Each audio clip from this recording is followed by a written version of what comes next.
दोस्तों, स्वागत है आपका आपके अपने YouTube चैनल में। आज हम पढ़ेंगे 50 महत्वपूर्ण जीके सवाल। तो आपसे रिक्वेस्ट है कि आप वीडियो को लास्ट तक जरूर देखें ताकि आपको इसकी पूरी जानकारी मिल सके।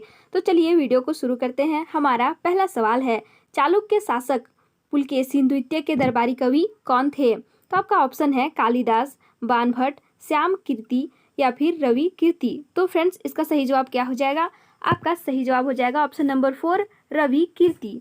तो इसी तरह से हमारा अगला सवाल है, रावी नदी का ऋग्वैदिक नाम क्या है? आपका ऑप्शन है विस्तृता, अस्तिक्री, सुद्रुनी या परुषनी। तो इसका सही जवाब क्या हो जाएगा? Option number 4, परुषनी। आगे सवाल है, रामचरितमानस किसने लिखी? रामचरितमानस किसने लिखी? ऑप्शन है तुलसीदास, वेदव्यास, कालिदास या फिर पाणिनि। तो फ्रेंड्स, इसका सही जवाब क्या हो जाएगा? Option number A, Kalidas. Ramcharitmanas को कालिदास ने लिखा था। आगे सवाल है, गुप्त शासक समुद्रगुप्त अपने सिक्कों पर किस वाद्य को बजाते हुए दिखाया गया है? आपका ऑप्शन है वीणा, मृदंग, सारंगी या फिर तबला। तो इसका सही जवाब क्या हो जाएगा? इसका सही जवाब हो जाएगा ऑप्शन नंबर ए, वीणा। से आगे सवाल है, कालीबंगन सभ्यता का उत्खनन किसके द्वारा किया गया था? तो इसका सही जवाब क्या हो जाएगा? इसका सही जवाब हो जाएगा option number A, Amalanand Ghosh के द्वारा किया गया था।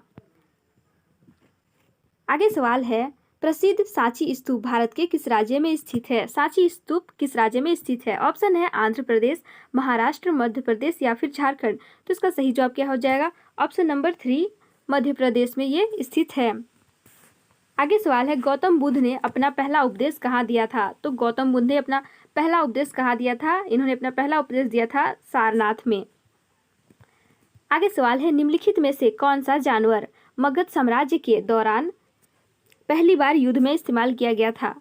तो ऑप्शन है घोड़ा, ऊंट, हाथी, बैल। तो इसका सही जवाब क्या हो जाएगा? ऑप्शन नंबर 3, हाथी। आगे सवाल है, निम्नलिखित में से कौन सा शिलालेख कलिंग युद्ध के बारे में बताता है? तो कलिंग युद्ध के बारे में कौन सा शिलालेख बताता है? तो इसका सही जवाब हो जाएगा ऑप्शन नंबर ए, 13वां शिलालेख बताता है। सवाल है, निम्नलिखित में से कौन सी पुस्तक कालिदास द्वारा लिखित नहीं है? तो इसका सही जवाब क्या हो जाएगा? Option number 2, लघुलाजतम। आगे सवाल है, भारत में सोने के सिक्के के सबसे बड़े ढेर जारी करने वाला पहला राजा कौन था? तो इसका सही जवाब क्या हो जाएगा? Option number 4, Kushan. आगे आपका सवाल है, निम्नलिखित में से कन्नौज के सम्राट हर्षवर्धन के दरबारी कवि कौन थे? ऑप्शन है अमीर खुसरो, बाणभट्ट, रवि कीर्ति या फिर कालिदास। तो इसका सही जवाब क्या हो जाएगा? ऑप्शन नंबर 2, इसका सही जवाब हो जाएगा बाणभट्ट। इसी तरह से आगे सवाल है, 6ठी शताब्दी ईसा पूर्व में मत्स्य महाजनपद कहाँ स्थित था? मत्स्य महाजनपद कहाँ स्थित था? तो इसका सही जवाब हो जाएगा ऑप्शन नंबर 2, राजस्थान में ये था। सवाल है, सिंधु घाटी की बस्ती जहाँ एक जुते हुए खेत का प्रमाण मिला था वह कौन सी है? तो इसका सही जवाब क्या हो जाएगा? Option number 2, Mohenjodaro. आगे सवाल है, नीचे दिए गए विकल्पों में उल्लिखित विदेशी यात्रियों में से भारत आने वाले सबसे पहले यात्री कौन थे? तो इसका सही जवाब क्या हो जाएगा? Option number A, Fahien. आगे सवाल है, निम्नलिखित गुप्त शासकों में से कौन मातृ रूप से लिच्छवियों से संबंधित था? तो इसका सही जवाब क्या हो जाएगा? घटोत्कच गुप्त। आगे सवाल है, हैदराबाद शहर के संस्थापक कौन थे? हैदराबाद शहर के संस्थापक कौन थे? तो इसका सही जवाब हो जाएगा जमशेद कुली कुतुब शाह। आगे सवाल है, सिंधु घाटी सभ्यता का निम्नलिखित में से कौन सा स्थल लूनी नदी के तट पर स्थित है? तो ये कौन सा स्थल है? लोथल। आगे सवाल है, मौर्य वंश का अंतिम शासक कौन था? मौर्य वंश का अंतिम शासक कौन था? तो इसका सही जवाब हो जाएगा बृहदत्त। आगे सवाल है, निम्नलिखित में से किस चीनी बौद्ध यात्री ने राजा हर्ष और राजा पुलकेशियन द्वितीय दोनों का दौरा किया? तो इसका सही जवाब क्या हो जाएगा? ऑप्शन नंबर 3, उपयुक्त दोनों, इसका मतलब है चीनी बौद्ध भिक्षु हेन स्वांग और चीनी तीर्थयात्री जो आई स्विंग थे। सम्राट हर्षवर्धन किस वंश से थे? सम्राट हर्षवर्धन किस वंश से थे? तो ये किस वंश से थे? ये नंद वंश से थे। आगे सवाल है, वैशाली दुनिया का पहला गणराज्य निम्न में से किसके द्वारा स्थापित किया गया था? तो इसका सही जवाब क्या हो जाएगा? गुप्त वंश के द्वारा स्थापित किया गया था। आगे सवाल है, पहले और चौथे जैन तीर्थंकरों के जन्म स्थान के रूप में मान्यता प्राप्त पवित्र शहर का नाम बताइए। तो ये जो शहर है इसका नाम हो जाएगा द्वारिका।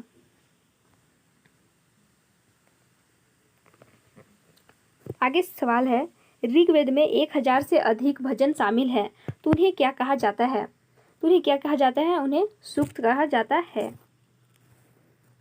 निम्नलिखित में से किसने रघुवंशम का संस्करण किया है? तो इसका सही जवाब क्या हो जाएगा? कालिदास। आगे आपका सवाल है, अर्थशास्त्र पुस्तक किस विषय पर लिखी गई है? तो अर्थशास्त्र पुस्तक जो लिखी गई है आपका ऑप्शन है आर्थिक नीति, सैन्य रणनीति, राजनीतिक विचार या फिर उपयुक्त सभी। तो इसका सही जवाब हो जाएगा ऑप्शन नंबर 4 उपयुक्त सभी।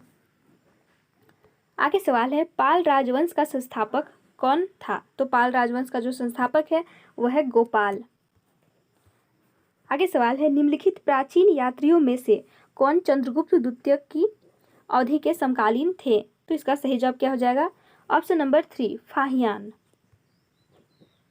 आगे सवाल है, वह स्थान जहां अशोक का शिलालेख प्राप्त हुआ है वह कौन सा स्थान है? तो फ्रेंड्स इसका सही जवाब हो जाएगा option number 4 Sanchi is the right answer. आगे सवाल है, बौद्ध साहित्यिक रचनाएं आमतौर पर किस भाषा में लिखी जाती थी? बौद्ध साहित्यिक रचनाएं किस भाषा में लिखी जाती थी? तो इसका सही जवाब क्या हो जाएगा? ऑप्शन नंबर 2 पाली भाषा में ये लिखी जाती थी। आगे सवाल है, निम्नलिखित में से कौन गुप्त युग की शुरुआत का निर्धारण करने के लिए बहुत उपयोगी जानकारी प्राप्त करता है? तो इसका सही जवाब हो जाएगा फाहियान। आगे आपका सवाल है, निम्नलिखित में से कौन बौद्ध धर्म में निर्वाण की अवधारणा का सबसे अच्छा वर्णन करता है? तो इसका भी सही जवाब क्या हो जाएगा? ऑप्शन नंबर 1 कामना की लौ का विलुप्त होना। आगे है, 6वीं शताब्दी में ईसा पूर्व मथुरा खाली स्थान की राजधानी बन गया। तो ये किसकी राजधानी बन गया था? तो ये बन गया था सूरसेन की राजधानी। आगे सवाल है, भारतीय मैकियावेली किसे कहा जाता था? भारतीय मैकियावेली किसे कहा जाता था? तो इसका सही जवाब क्या हो जाएगा? कौटिल्य को कहा जाता था।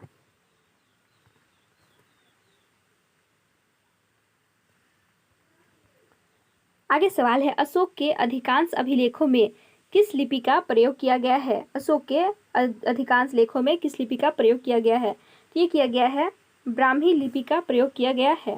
सवाल है, निम्नलिखित में से कौन सा राज्य गौतम बुद्ध के जीवन से जुड़ा था? तो इसका सही जवाब क्या हो जाएगा? Option number 2 Kosal. आगे सवाल है, कथा सरित सागर किसके द्वारा लिखा गया है? तो इसका सही जवाब क्या हो जाएगा? फ्रेंड्स इसका सही जवाब है सोमदेव के द्वारा यह लिखा गया है। आगे सवाल है, हड़प्पा की मुहरें ज्यादातर खाली स्थान की बनी थी। तो इसका सही जवाब क्या हो जाएगा? सिलखड़ी की बनी हुई थी। आगे सवाल है, निम्नलिखित में से किसने भारत में सबसे पहले पी के मान की गणना की? तो इसका सही जवाब क्या हो जाएगा? ऑप्शन नंबर 2 आर्यभट्ट के द्वारा किया गया था। आगे सवाल है, अजातशत्रु ने वज्जियों पर आक्रमण की सलाह देने के लिए निम्नलिखित में से किस मंत्री को बुध पास भेजा था? तो इसका सही जवाब क्या हो जाएगा? वत्सकार को भेजा था। आगे सवाल है, जैन धर्म का पहला संस्थापक किसे माना जाता है?